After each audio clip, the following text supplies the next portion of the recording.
What is your conversion rate from opt-in to book a call? The biggest thing that I see hold businesses back when they want to scale is that they get attached to the numbers that you're on right now. And they're like, hey, Sabri, when I start spending like 30 grand a month, the ROAS goes down from 40 to 20. And I'm like, who cares?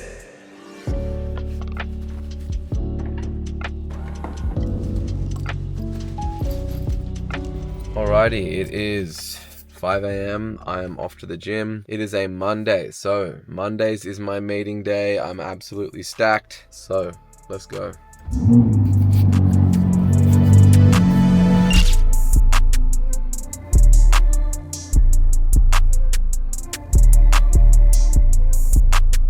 So I have been building a family home. This has been a big project. It's taken me over 2 years to build this thing. Now I'm not gonna show you the outside of the home and do the full house tour. If you guys are interested in me doing that, let me know in the comments. What I will do today is I'll take you inside and just show you where we're at on the build. Let's go outside and look at the sauna area. You can see all the sand here. This is before the lawn gets laid. This is where look at the pool, not looking so good. So this house project has been a monster project. It's been going on for coming up to 2 years and it should be finished in the next couple of months. And it's a big milestone for me. I've got 3 children, and when you're building a family, you really realize how important it is to have a place to call home. It's not so much about building this big, ridiculous house. It's about the memories that will be made in that house and understanding that you only have so long with your children. So you can't defer these things and put them off, because later on in life, it's not gonna make sense to have such a big house and have all these amenities and whatnot in them, because it's typically the kids are gonna leave the house. I'm excited about this project specifically because I've been involved at every single step of the way. I'm a student of design, so I had a very heavy hand and a very clear picture of what I wanted the house to look like, from the facade, the renders, to all the internals, the materials that we used. I've never built a house before, so having the creative freedom to be able to build it exactly the way that it is that you want from the beginning, it's an incredible process. And it's like one of the most creative endeavors that you can embark on, because it's a physical building with concrete and glass, and you can see this structure come to life. So I'm super excited to wrap this project up and actually start living in it.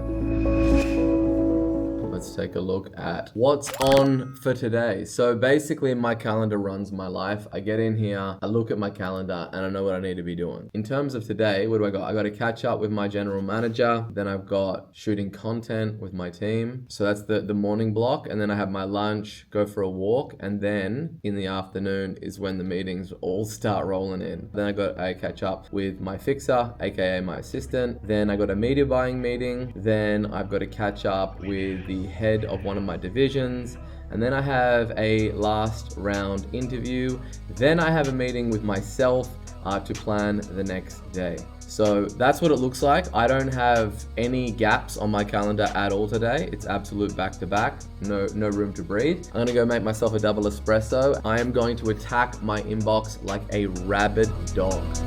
Let's go. So we're filming a video on everything that I have learned from spending $300 million on Meta ads. These sit downs usually take about an hour to film. I've got the bullet points and I just kind of riff them off the top of my dome. That's the way that I've found works best for me. This has got a lot of that deep sauce, and I'm super pumped to actually put this video out. Now I have a podcast coming up with a podcast called Deal Junkie. I get a lot of podcast requests, of which I turn down most of them. However, I have a caveat. If they can ask me unique questions of stuff that I haven't already covered 100 times over, then I'm willing to do it. I also always repurpose all of the content that I'm shooting for these podcasts, and then it goes up on my short form stuff for clipping accounts and all of that kind of stuff. So it's not just you getting to get out there in front of other people's audiences and tell your story, but it's also getting all of those raw materials that you can then utilize and get more output from those same inputs. Let's dive into this podcast. Hopefully I get asked some unique questions. Let's rip it. Most people just focus on the tip of the spear, the ads and the traffic. They think they got a traffic problem, when at the end of the day, there's no shortage of traffic on the internet. You can just get a credit card and go to Facebook. Trust me, they'll give you as much traffic as you can handle. The issue is that they just don't have the ability to actually convert that traffic. I've just got done with all my content. Now lunch, but I got some leftover Persian food and some tabbouleh. Smash this, handle some emails for the next 15 minutes, and then I go for a walk, get some steps in, get out and about, and then come back for a slammed afternoon of meetings. So let me get into it. Good morning, how we doing? Very good. How you guys doing? Very good. So I met with both my Australian and US sales team, both on the West Coast and the East Coast in the States, being Santa Monica and also Florida. We're right in the thick of rolling out a new refined sales process just based on changes that we're seeing in the marketplace. It's not about you knowing what you think the play is and then prescribing that without educating them what it is first. Even if Google Ads isn't the play, if you don't tell them about Google Ads and educate them on there, that is an unanswered question in their mind, and like an uninformed prospect does not buy. I can't overstate how important it is to basically get alignment from the top down at every rung, because basically in a company, the leadership is the most potent at the top, and every rung of management, it slowly gets diluted. Alrighty, today I got some clients coming in to the office. We're gonna be going over their funnel. Then I have got a meeting with my content team. We do a weekly meeting, all hands on deck to chop it up, go over how we're performing, what content is doing well, what else we've got in the works. So let's go do that. Let's go find my content team. See what these guys are cooking up. These are the guys that get me in trouble. All the debaucherous things that you see me doing on the internet is because of these gentlemen. Yeah, I can't have you. No wonder you're drinking your coffee. We're all a unit, and we want to basically produce the best content ever. I'm not an editor, but I was an editor. That also is what makes the job fun and creative, because it's like you're in control of crafting the story and the narrative, and you're not just a cog in the wheel. And it's not my video. It's not X video. It's not Quinn. It's your video. Like, if this is your edit, you've got the block of marble, you carve up an absolute masterpiece. And the best way to like learn what is good is to look at what is good.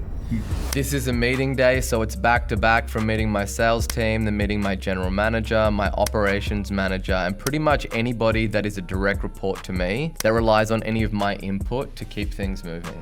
Alrighty guys, so each week I sit down and do a live Q&A with my students inside QG. So I'm about to jump on in now. We got people from all over the world inside this program, all different niches, all different problems. Every week I show up and basically go through any problems in terms of scaling their businesses, looking at offers, looking at strategy. I'll give you guys a little bit of a preview what goes on behind the scenes. If you're interested in basically finding out how you can join this program, if it's going to be even a right fit for you, or even just try on our selling system onto your specific business, there is a link in the description below for you to book a call and find out more. With all that said, let me jump on in and get this done. What is up, QG fam? Welcome to another Fire 'em Up Friday. As always, I hope that you guys are kicking ass and taking names. I have a program that teaches GPs, as in doctors, about ADHD. It's the best and biggest training program we have in Australia. I can't find any information about what their problems are. I've searched high and low, Answer the Public. I've done all that I can to try to work out what doctors are saying about their ADHD patients, and I can't find anything that relates to any desired outcome they might have. Yeah, I know the problem is you're not going to find any doctors online talking about this stuff. So instead, of course, you go to the people that have ADHD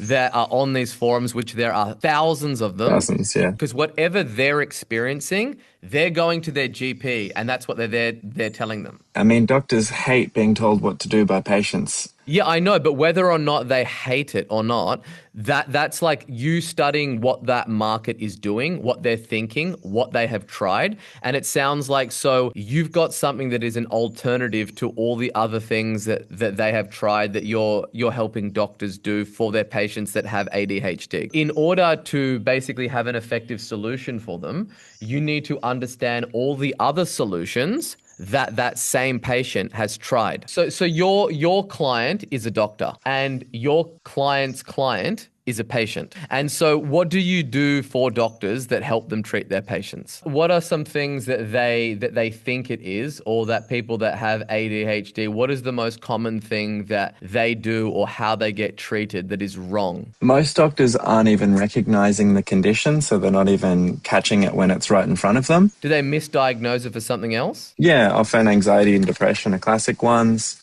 Patients aren't getting the help that they need. All of that stuff is perfect that you're saying right now. First of all, like I would still go and study the patients, and I would study all the things that they're saying, and they will say things like, my doctor misdiagnosed me for anxiety. And I'm not saying that this is the headline, but you'd be like, 76% of patients that are diagnosed with anxiety actually have ADHD. Like, figure out how to correctly diagnose your customers and find out exactly, and that's like how you want to unpack it. Go and find those long emotional stories in Facebook groups, on Reddit, about people that have been treated for ADHD or haven't been treated for a long extended period of time. Because if you're seeing that online, I can guarantee you the GPs are seeing lots of that in their actual clinics. You've just got the neurons firing. That's perfect, Sabri. I really appreciate your insight on that. That's actually super helpful. No problems at all. This is the first week having traffic go directly to the landing page instead of the high value content offer. The high value content offer page did not get any leads. The landing page also did not give one lead. What is wrong with the landing page? Do I need to try something different? Keywords, business is quickly running out of money, spending $500 a week and making no money. Let's take a look. First of all, what I will say is that you are in a market where aesthetics are going to do much more than copy and persuasion. You're selling a very visual product. Like, people are going to want to see that it aesthetically looks good.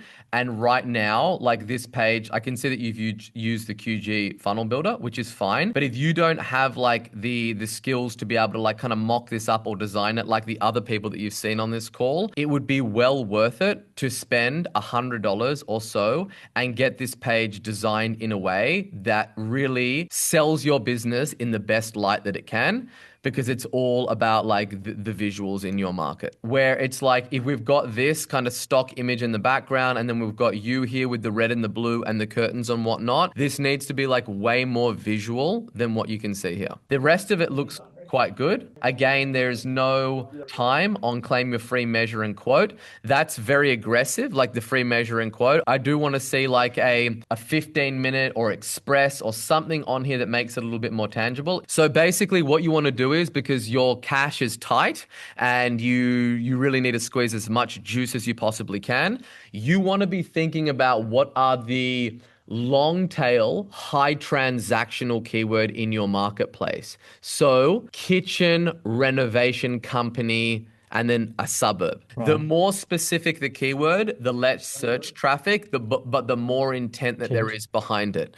So if I've only got $500 to spend a month, I want to make it hyper specific, the closer that I can get to what that person is looking for. Because the way that I look at it, it's like every time I run a campaign, I've got a knife to my neck. I have to make the campaign work. Otherwise, I'm beheaded. Either I had to do that, then I would make it hyper specific to exactly what that person is looking for. Thank you again for the guidance on scaling. I really appreciate it. Hoping you can take a peek at my landing page and VSL pages to squeeze more juice out of the orange. What is your conversion rate from opt-in to book a call? Before we had the technical issue, we were getting, if we got 15 opt-ins, we would get 3 bookings. So what's that, 20%? 1 out of 5? Yep, 20%, exactly. Phenomenal. Those numbers are all really great. What I will warn you is that all these numbers are not going to be this healthy when you start scaling. The biggest thing that I see hold businesses back when they want to scale is that they get attached to the numbers that you're on right now. And they're like, hey, Sabri, when I start spending like,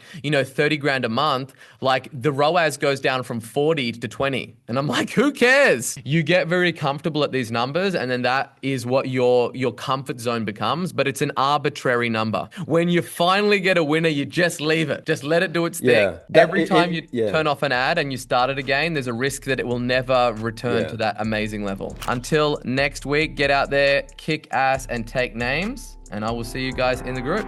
Ciao, ciao. So it's the end of the day. I have smashed through about 8 meetings. Yeah, it's been a lot. After these days, after Monday, you're glad that it's over because it's a lot of talking, a lot of meetings. And the only reason I say I'm glad that it's over is because now, come tomorrow, I get to actually dive in deep and work on those things that are gonna move the business forward, move the money needle, as I say, where these are the things that are required as a business owner, like having to jump in and handle, do these meetings, meet with your teams, delegate to these people so the business can keep running. Like, you can't be so naive to think that you can run a business and not have to do any of the things that you don't want to do. There's always going to be a large chunk of your time that you're going to have to do things that you don't want to do, and not necessarily that you don't want to do them, but it's not the thing that is going to be the best use of your time. So that is all done. I'm gonna wrap it up right now. What is it? It is 4:20. Now I go home for J number 2 to hang out with my family, see my daughters, have a sauna with them, jump in the ice bath, and basically